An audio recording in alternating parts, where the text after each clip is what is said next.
Iako su doneli dobre zakone, nažalost, položaj gluvih i naglavih u Srbiji nije onako toliko dobar koliko bi trebalo da bude. Položaj, kao što je položaj gluvih u svetu. Na prvom mestu je obrazovanje gluvih nije napredno. Kad gluva i naglava lica završe školu za gluve, ne mogu da dostignu akademsko obrazovanje. Čemu mi težimo na prvom mestu?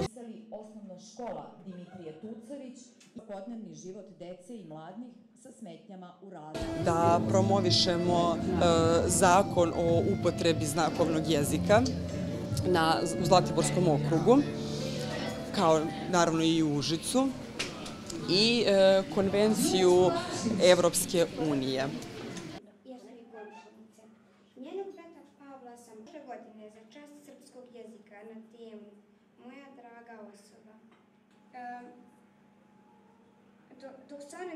Vi imate veliku odgovornost da zajedno sa ostalim članovima našeg društva objasnite svima da su različitosti nešto što je lepo, da su različitosti naše bogatstvo i da i mi iz gradskog rukovodstva zajedno sa vama treba da radimo na tome da svima objasnimo kako je lepo biti različit, a kako u isto vrijeme svi treba da budemo ravnopravni.